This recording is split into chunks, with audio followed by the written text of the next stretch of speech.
There is a mechanism operating inside your financial life right now that is quietly taking from you every single month. You have never been told about it. It was never taught in any classroom you sat in. And the people who profit the most from it have spent decades making sure you never look closely enough to notice. But today, I am going to pull that curtain back. And I have to warn you, once you see what is behind it, you will never look at a dollar bill, a bank statement, or a credit card offer the same way again. Some of what I'm about to share made me genuinely angry the first time I understood it. Not because someone lied to me, but because the truth was always sitting in plain sight, and I had been trained my entire life not to ask the right questions. Stay with me through every minute of this video, because I structured it deliberately.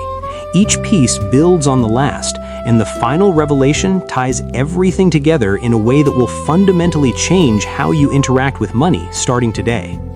If you are new here, welcome. This channel is where I break down the invisible systems that quietly shape whether you thrive or struggle financially. No fluff, no gimmicks, just the raw mechanics of how things actually work behind the scenes. Let us get into it. The first thing they never told you: money is not what you think it is. Let me ask you a question that sounds simple, but is not.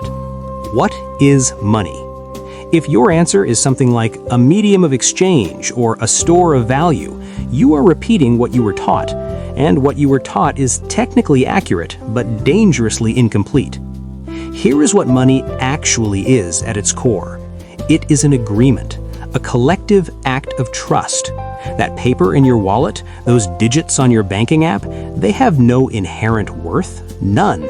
A dollar bill is a piece of cotton linen blend with ink on it. The only reason it functions as money is because you and I and millions of other people silently agree to treat it as though it holds value. That agreement is the entire foundation, and the moment that agreement fractures, the value vanishes. This is not theory. This has happened repeatedly throughout history. Currencies have collapsed not because the paper changed, but because the belief changed. And here's where it gets unsettling. When you receive your paycheck, you're not receiving wealth. You are receiving a promise, a claim that can be redeemed for goods and services, but only as long as everyone continues to honor the agreement. Your entire financial life sits on top of a consensus that could shift, and you have almost no control over whether it does. Centuries ago, a relatively small group of people recognized something extraordinary. Whoever controls that agreement, whoever manages the machinery of trust, controls everything.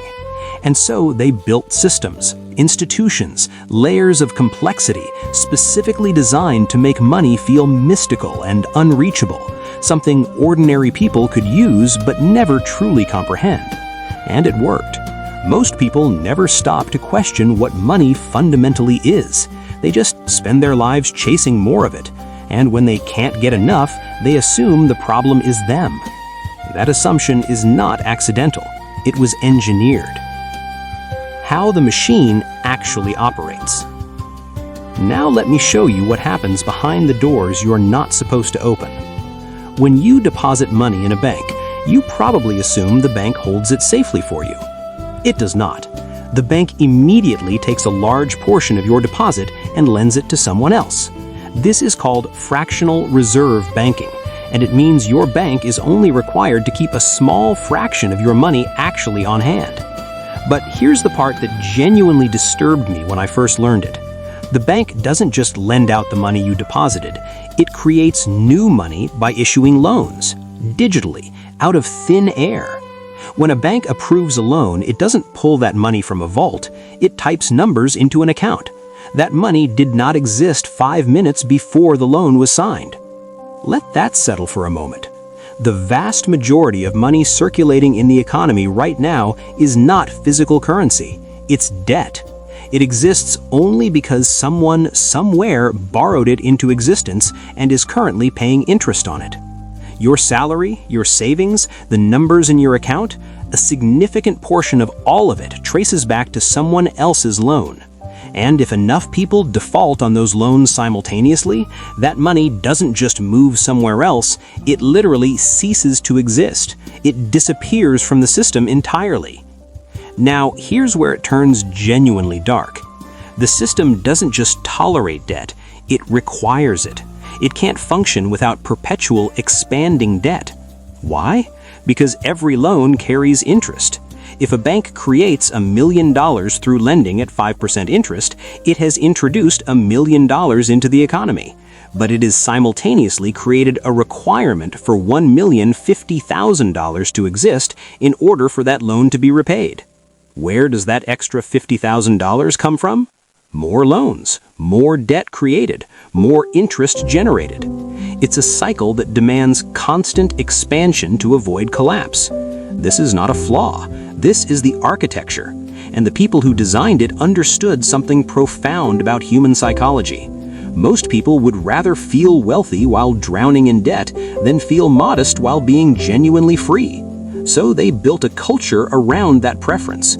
They normalized debt so completely that carrying it feels like a natural part of adult life, rather than what it actually is, a chain. The numbers confirm this. The average household is now carrying 6 figures in total debt. National debt figures have climbed into territory that most human minds cannot meaningfully comprehend. And the majority of people walking around under that weight believe the problem is their own financial incompetence. It's not. They're playing a game where the rules were written by the people who profit when they lose. But you can't change a game you don't understand, and understanding starts right now. If you are still with me, good, because what I am about to share next is the layer most people never reach. This is where the system shifts from mechanical to psychological. And honestly, this is the part that made me the most uncomfortable when I first saw it clearly. The invisible hooks that keep you playing. You might be sitting there thinking you could just opt out, stop borrowing, stop participating, and technically you could try. But the system has installed psychological tripwires so deep into your daily life that most people never even recognize them, let alone disarm them. The first hook is status. At some point in the last century, money stopped being purely about survival and became the primary way humans signal their place in the social hierarchy. And the system made absolutely certain that the way you signal status is through visible consumption. The house in the right neighborhood, the car that announces your arrival, the device in your pocket that costs more than some people earn in a month. Here is what I need you to understand. You were not born craving these things with this intensity. That craving was carefully cultivated through decades of advertising, social conditioning, and the curated highlight reels of everyone around you. You were trained to want, and then the system handed you the most seductive tool ever invented to satisfy that want immediately: debt. Debt is consumption time travel. It lets you experience the feeling of wealth today and buries the cost across years of future payments. You get the dopamine now, your future self gets the invoice. And while your future self is busy servicing that invoice month after month, something critical happens. You lose your ability to take risks. You cannot leave the job that is crushing your spirit because the payments depend on that paycheck. You cannot start the business you have been thinking about for years because the margin for error is zero. You cannot invest meaningfully because every spare dollar is already spoken for. You are not trapped by force. You are trapped by comfort. And the people who sit at the top of the system understand that a person carrying debt is a person who is predictable, manageable, and unlikely to disrupt anything. So they keep engineering financial products specifically designed to keep you in that state. Overdraft fees that punish you for being poor. Interest rates designed to ensure you pay back multiples of what you borrowed. Minimum payment structures mathematically calibrated to keep you in debt for decades. None of this complexity is accidental. It is intentional. Because when you don't understand the system, you blame yourself when you struggle within it. And when you blame yourself, you never direct your frustration at the system itself. That is the most elegant trap ever built. How the other side uses the same system to win. Now, here's where everything flips. Because the tools that enslave most people are the exact same tools that a small percentage of people use to build extraordinary wealth. The difference is not intelligence, it's not luck, it's understanding. When most people borrow money, they borrow to consume. A car that loses value the moment they take it, a vacation that becomes a memory and a balance, a lifestyle upgrade that delivers a brief emotional spike and a long financial hangover. The debt increases, but nothing on the other side of the ledger grows. When people who truly understand money borrow, they borrow to acquire assets, real estate that generates rental income, a business that produces revenue, investments that appreciate over time. Their debt increases, yes, but their assets increase faster. And here's the detail that made my stomach turn when I first grasped it. The interest they pay on that strategic debt is frequently tax deductible. They are using the tax code to subsidize their wealth building. Meanwhile, you're paying your interest with money that has already been taxed. Same tool, same system, completely opposite outcomes. And then compound interest enters the picture. On your consumer debt, compound interest works relentlessly against you, growing your balances while you sleep. On your investments, compound interest works relentlessly for you, multiplying your wealth over decades. A modest investment of $10,000 at a reasonable annual return becomes something staggering over a 40-year window. But that equation only works if you have money available to invest in the first place, and the system is specifically structured to ensure most people are too consumed by debt payments to ever reach that starting line. The math was never designed to be in your favor. It was designed to keep you running on a treadmill that powers someone else's engine. So where does this leave you?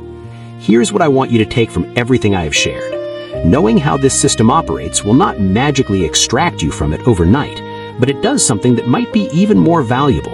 It removes the shame. It silences that voice in your head that says you're bad with money, that you're the problem, that everyone else has it figured out and you're the only one falling behind.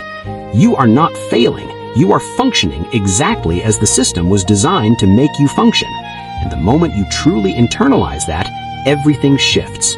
Because once you understand the game, you can begin making different choices. Not perfect choices, different ones. You can stop performing wealth you don't possess. You can stop consuming things you can't genuinely afford. You can start using debt strategically instead of reactively. You cannot fully exit the system, but you can stop participating in it on the terms it set for you. You may never reach the top of the financial pyramid, but you can absolutely build a life where money works in your service instead of the reverse. And that is not a small thing. That is everything. Now, if this video cracked open something in your understanding that was sealed shut before, I need you to do 3 things right now. First, hit that subscribe button and turn on notifications. Every single week, I release a new video that peels back another layer of the systems that quietly govern your financial life. The next one might be the one that changes your entire trajectory, and I do not want you to miss it.